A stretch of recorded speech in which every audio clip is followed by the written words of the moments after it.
You cannot continue to replay these painful moments because it just actually reinforces your trauma.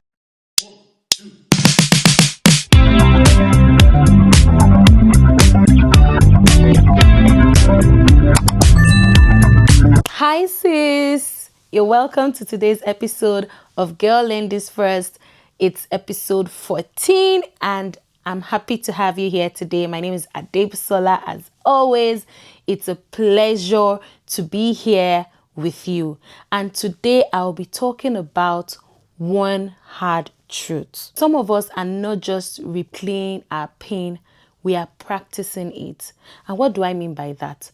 We are mentally rehearsing the abandonment, the cheating, all the negative things we have gone through. And we're wondering why peace won't stay in our lives.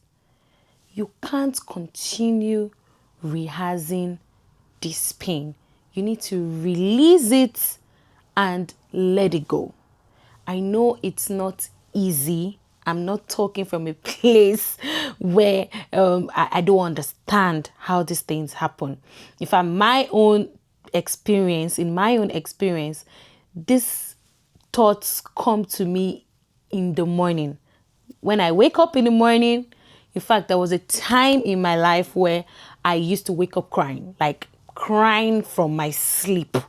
And you know what that means. I cry from my sleep, cry all morning.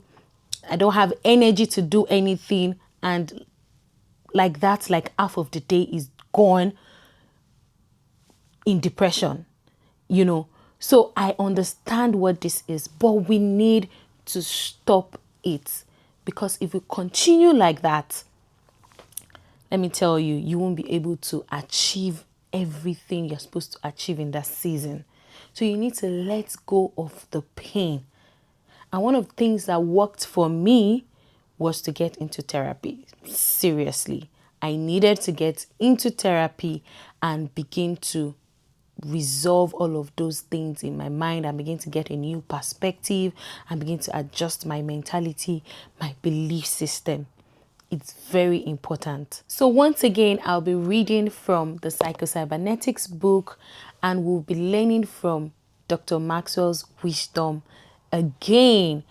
I hope you've gotten a copy. As you can see, this book is very rich and filled with life tools that would help enhance and elevate your life.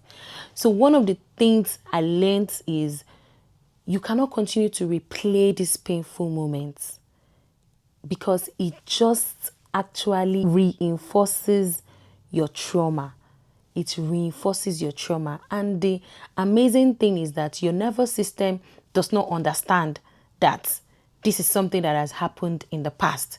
It's, thinks like it's happening again. I'm sure you understand that from everything we've talked about imagination in past episodes. So you can't afford to keep thinking about that moment you were ghosted, the time you were humiliated, the season you were overlooked.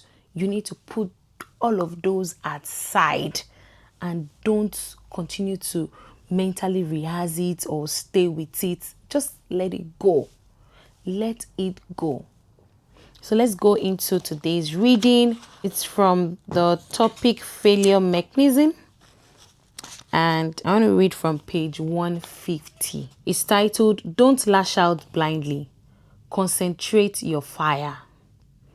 The failure type personality does not direct its aggressiveness towards the accomplishment of a worthwhile goal. Instead, it is used in such self-destructive channels as ulcers, high blood pressure, worry, excessive smoking, and compulsive overwork. Or it may be turned on other persons in form of irritability, rudeness, gossip, nagging, or fault finding. Or if his goals are unrealistic and impossible, the solution of this type of person when he meets defeat is to try harder than ever. When he finds that he is butting his head up against a stone wall, he unconsciously figures that the solution to his problem is to butt his head even harder. The answer to aggression is not to eradicate it, but to understand it and provide proper, appropriate channels for its expression. Dr. Conrad Lorenz, the famous Viennese doctor and animal sociologist, told psychiatrists at the Postgraduate Center for Psychology, now the Postgraduate Center for Mental Health in New York City, that the study of animal behavior for many years has shown that aggressive behavior is basic and fundamental, and that an animal cannot feel or express affection until channels have been provided for the expression of aggression. Dr. Emmanuel K. Schwartz, then Assistant Dean of the center, said that Dr. Lorenz's discovery have tremendous implications for man and may require us to reevaluate our total view of human relations. They indicate, he said, that providing a proper outlet for aggression is as important, if not more so, than providing for love and tenderness. Knowledge gives you power. Merely understanding the mechanism involved helps a person handle the frustration-aggression cycle. Misdirected aggression is an attempt to hit one target, the original goal, by lashing out at any target. It doesn't work. You don't solve one problem by creating another. If you feel like snapping at someone, stop and ask yourself, is this merely my own frustration at work? What has frustrated me? When you see that your response is inappropriate, you have gone a long way toward controlling it. It also takes much of the sting away when someone is rude to you, if you realize that it is probably not a willful act, but an automatic mechanism at work. The other fellow is letting off steam that he could not use in achieving some goal. Many automobile accidents are caused by the frustration-aggression mechanism. The next time someone is rude to you in traffic, try this. Instead of becoming aggressive and thus a menace yourself, say to yourself, the poor fellow has nothing against me personally. Maybe he burned the toast this morning. He hasn't paid his rent, or his boss chewed him out.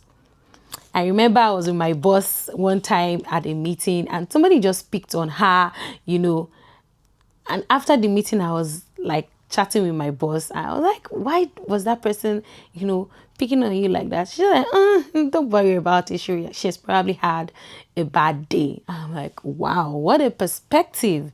What a perspective.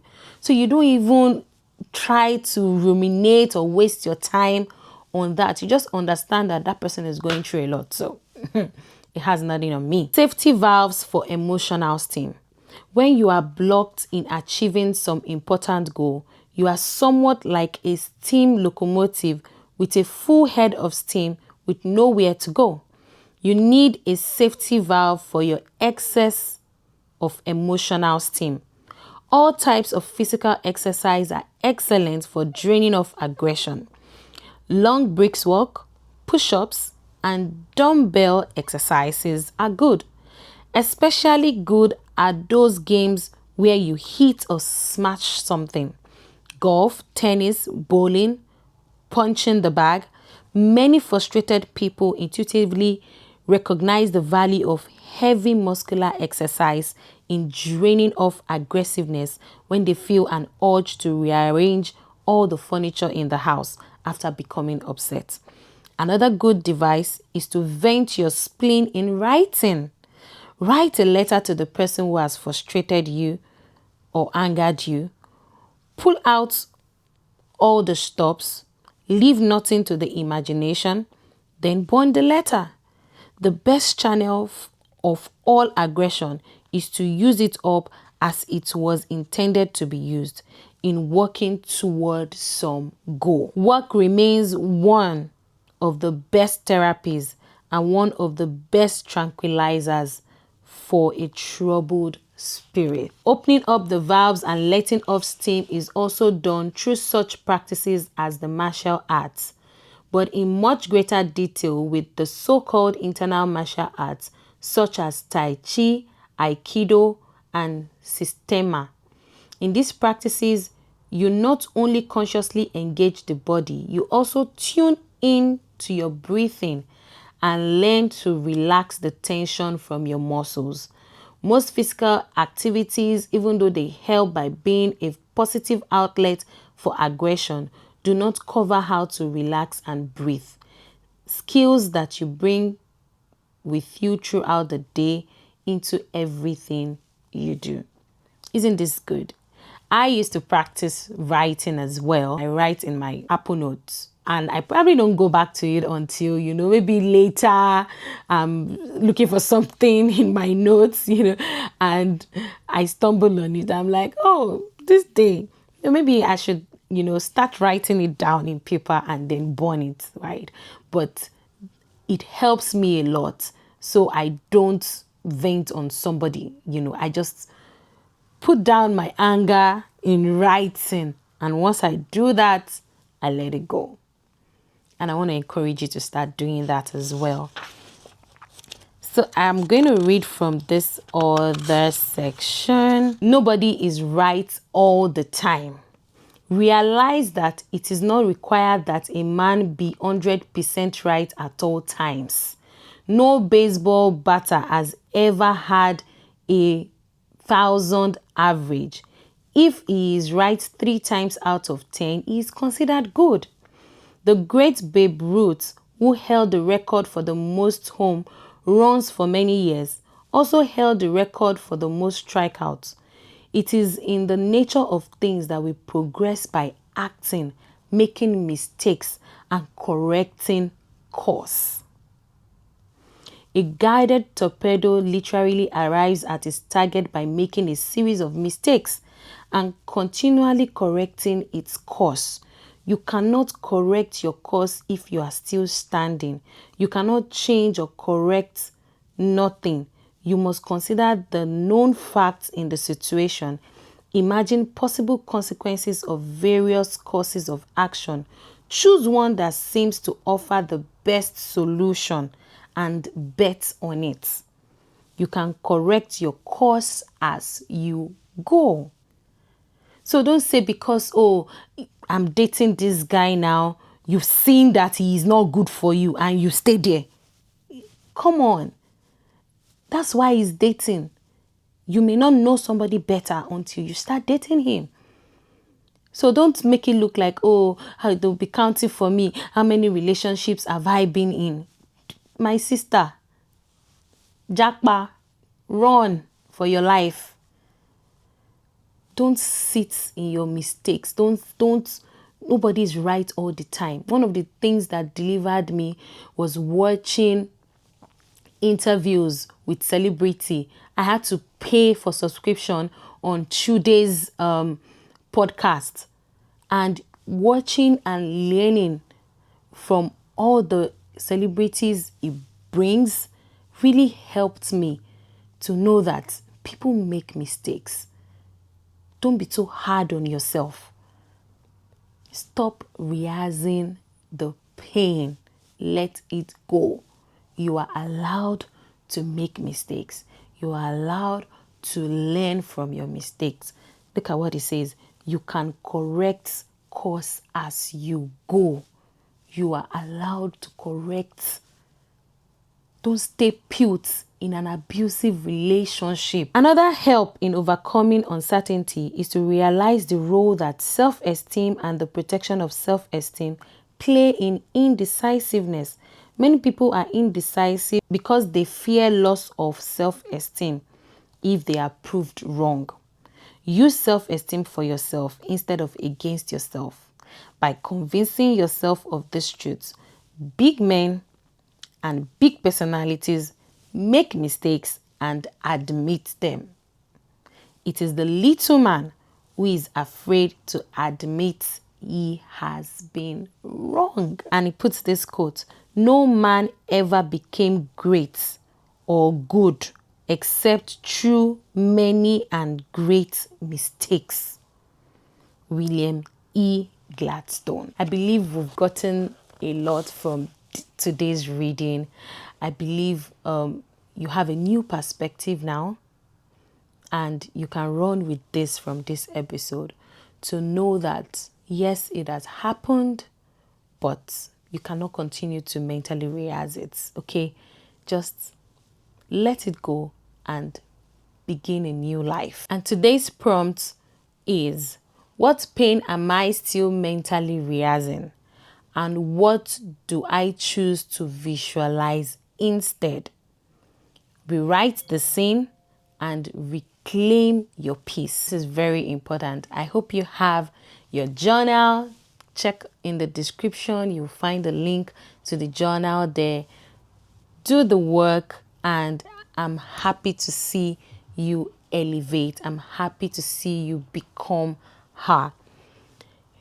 Girl, learn this first. What you rehearse, you begin to relieve. So I want you to stop practicing pain and start practicing peace. And on this note, I'm going to tell you that it's only in Jesus that you can find the highest form of peace.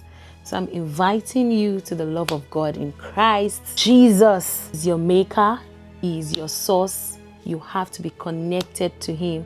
That is how you will be able to understand most of these things we're talking about.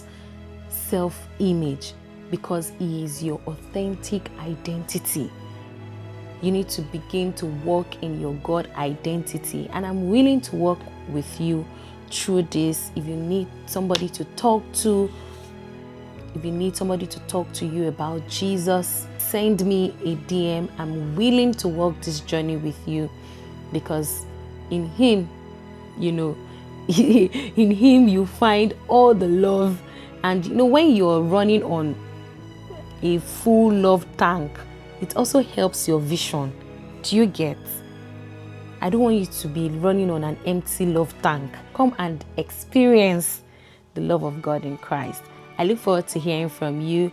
I'll see you in the next episode. Do well to like, comment, and share. Put in the comment section, I am practicing peace from now on. I am practicing peace from now on.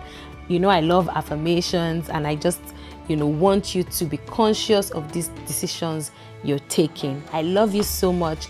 I'll see you in the next episode. God bless you. Blessings. Bye.